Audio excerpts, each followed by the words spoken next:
নমস্কার, আমি সৌমি নতুন একটা দিনের গল্প নিয়ে চলে এসেছি। আজকে ব্লগটা শুরু করছি ঠাকুর পুজো দিয়ে, কারণ গতকাল ছিল হনুমান জয়ন্তী। আমার ছোট্ট একটা বজরংবলী আছে।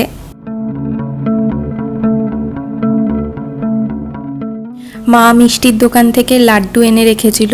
সবাই জানে বজরংবলীর প্রিয় লাড্ডু, সেই লাড্ডু দিয়েই আজকে পুজো দেব। বাকি ঠাকুরের জন্যও লাড্ডু আনা আছে। এবার একটু আমি ঠাকুরকে মোমবাতি দেখাবো।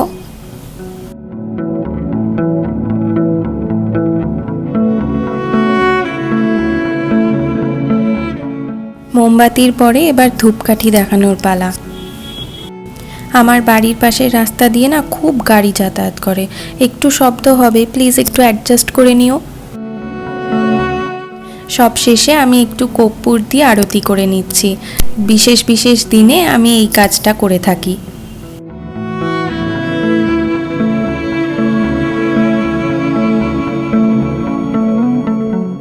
সিংহাসনের ওপরেও কিছু ঠাকুর আছে, ওই যে আমার গণেশ ঠাকুর, তাদেরকেও একটু দেখিয়ে দিচ্ছি আরতি।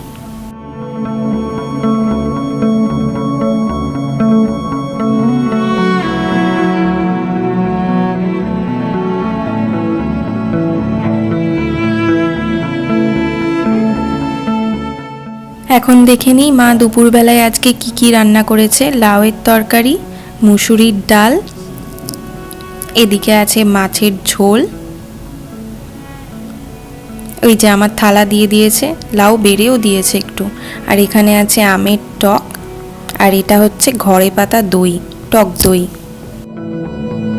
দেখো কত সুন্দর ঘন হয়ে চাপ হয়ে দই পড়েছে। ঘরে পাতা টক দই খেতে আমার খুব ভালো লাগে।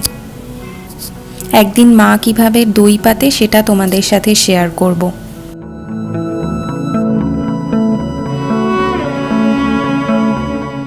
আমি এতে একটু চিনি নিয়ে নিচ্ছি, ব্রাউন সুগার।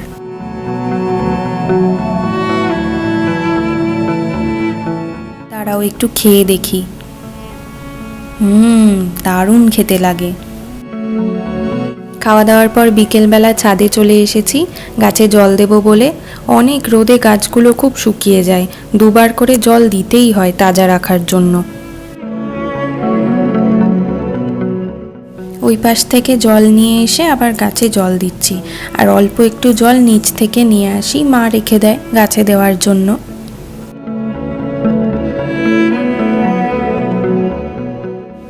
এখন চলে এসেছি জামা কাপড় তুলতে।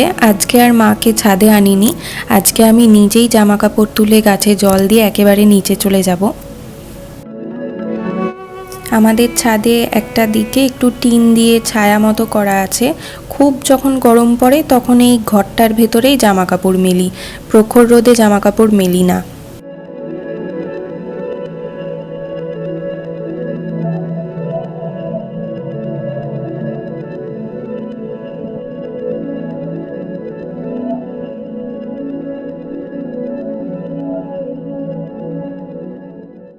এখন রেডি হয়ে আমি আর মা একটু বেরিয়ে পড়েছি। আমাদের বাড়ির সব থেকে কাছে যে হনুমান মন্দিরটা আছে সেখানেই একটু যাব। এই দেখো আমি আর মা দুজন মিলে। আমাদেরকে একটু দেখিয়ে দিই বজরংবলীর মন্দির, খুব সুন্দর সাজিয়েছে।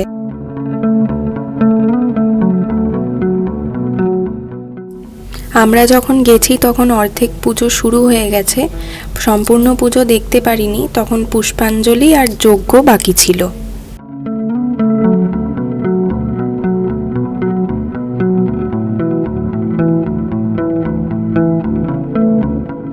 সম্পূর্ণ মন্দিরটা তোমাদেরকে একটু দেখিয়ে দিই। আজ ভিডিওটা এখানেই শেষ করছি। ভালো থেকো, নতুন একটা দিনের গল্প নিয়ে আবার তাড়াতাড়ি ফিরবো।